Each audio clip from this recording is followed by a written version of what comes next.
A Michigan woman is suing her doctor for being negligent in preventing her from getting pregnant. Now, this is an interesting story that involves a woman who is 50 years old and now has a 5-year-old daughter that she never intended to get pregnant with. Her daughter has Down syndrome, and apparently before she conceived her daughter, she went to the doctor looking for something known as tubal ligation, basically getting her tubes tied so she wouldn't get pregnant. Now, Lori Cichewicz went to their doctor in 2008 to have that procedure done. However, the doctor told her her tubes were blocked and she had no chance of getting pregnant and did not need birth control. So she took the doctor's advice. She's like, all right, well, I don't have to get my tubes tied. I'm not going to get pregnant, so I have nothing to worry about. Keep in mind, at this point, she's in her mid-40s. She has no intention of having kids. She doesn't want to have kids. However, she did get pregnant. And later on in her pregnancy, she found that the child would be born with Down syndrome, right? And her daughter was born with Down syndrome. Now, she's against abortion. She made the decision to keep the baby. That's her choice. Good for her. But she's saying that, hey, the doctor in this case was obviously wrong, and this led to the pregnancy, and so he should be held accountable for that. Now, let's go to graphic 4. According to her lawyer, the stress associated with thinking about having to be pregnant or being pregnant when she didn't want to be pregnant are the only damages. It's not the fact that she's going to get money for having to raise a Down syndrome child. The court already said no. And so what does Charlie Langton, the legal analyst, I should say, mean by that? Well, court already decided that she can't be, or the doctor can't be held accountable for the financial damages. I'm sorry, the Michigan Court of Appeals ruled 3-0 on June 22nd that she could seek financial damages for emotional distress associated with pregnancy only. So the doctor is not liable for any costs incurred after she gave birth. I'm really split on this story. I'm leaning against her. In fact, earlier in the day, I was more against her. I'm trying to calm down, though. Okay. Really? Yeah. I am not against her. Okay. Yeah. So, all right, good. Maybe we'll do a TYT Supreme Court. Get ready to drop it. So first off, she paints it like she's the hero here. To be fair, she didn't write the article, right? But like, oh, she's not suing for damages for wrongful birth. She loves her kid. Because as we say, wrongful birth is, hey, I shouldn't have this kid in the first place. I'm going to have to deal with all the money associated with a kid. Well, that's not because you did that out of goodness of your heart. The court said you couldn't do that. That's why you can only proceed on damages for the pregnancy itself. Second of all, I mean, it was your choice. Now, I'm pro-choice, so I'm not going to get on you for the choice. I'm not saying you should definitely have an abortion. Of course not. I love that you had the choice to have that kid. And I couldn't be happier with that choice. God bless your heart, okay? But then don't come and say, I can't believe I had a pregnancy.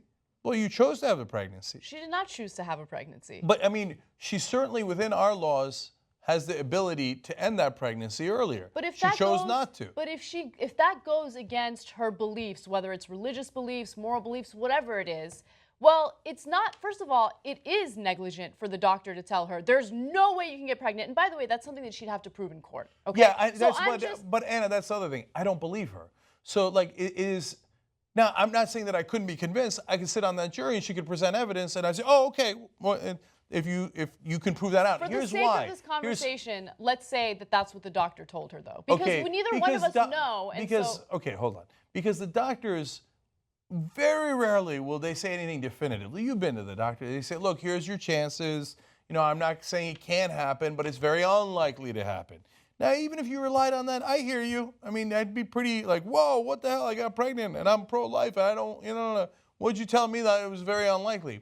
But for him to use the words no chance, it seems unlikely. But hey, that's what negligence is about. Maybe he did use those words, right? So, okay, you're right. For them to make the conversation more interesting, let's assume that she's right about that. That she can prove that the doctor said that there is no way that she can get pregnant.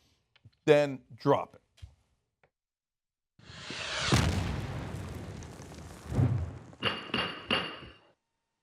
Okay, so your contention is, doctor says there's no chance.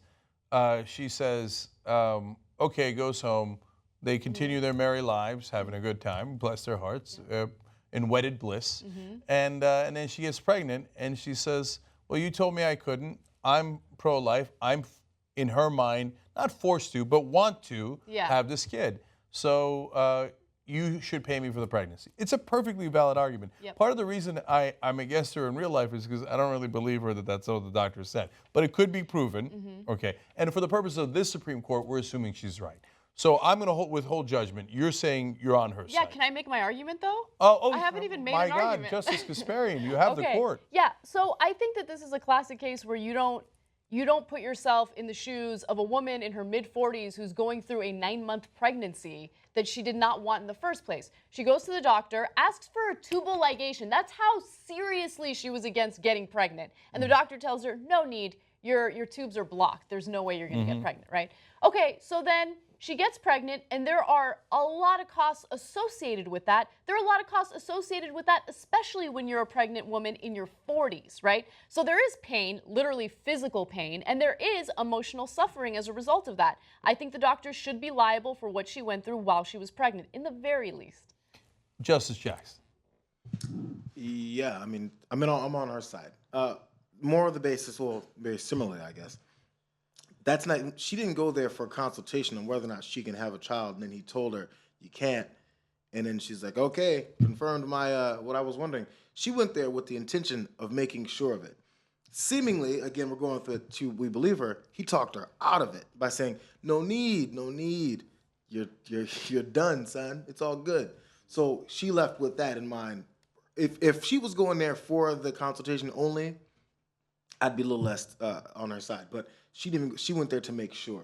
And also, the reason she made sure is because she knew if she got pregnant, she wasn't going to have an abortion because she doesn't believe in it. Like she was always consistent in her beliefs. At least she's like, I want to make sure I don't even have to be like confronted with this decision that I know I'm going to come up with. I'm going to have a baby. So. I tell you, I don't know if my argument within this context is legitimate, and hardly anyone ever frames their own argument that way. But let me be unfair to me for once.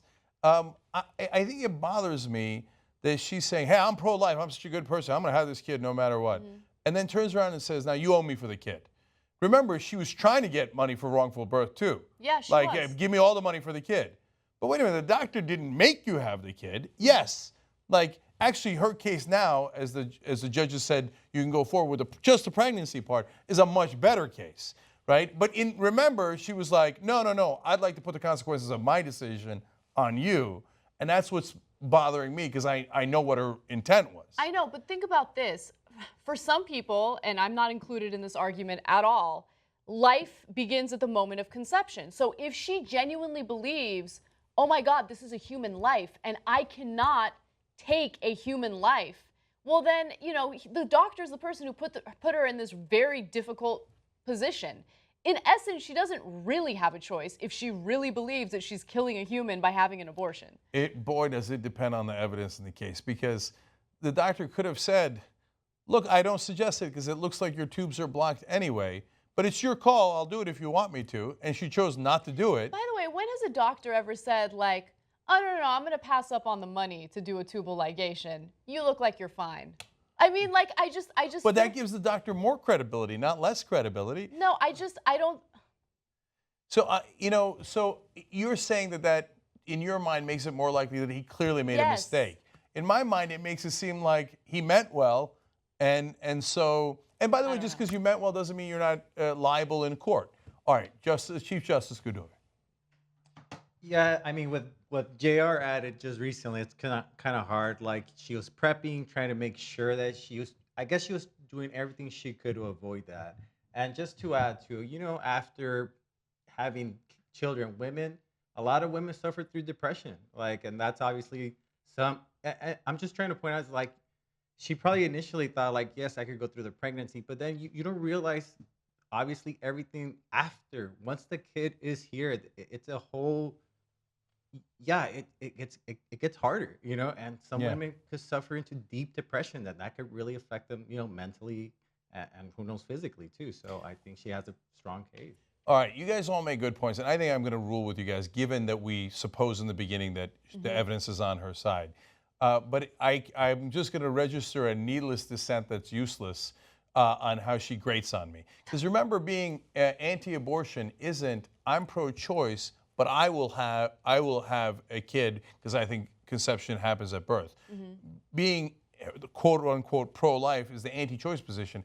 I don't want anybody to have that choice, right? So she's against anybody's choice, and here she celebrates her own choice and then goes, well, I'm celebrating my own choice, but I like to have you pay for it. It's like the most conservative thing you can do. So she grates on me to no end, but you guys are right. If she can prove that the doctor said, you're going to be okay, you're not going to get pregnant, and she did get pregnant, I can see how he'd be liable for those results. So believe it or not, unanimous decision in her favor, although I'd really like to be part of that trial and see what the real evidence was.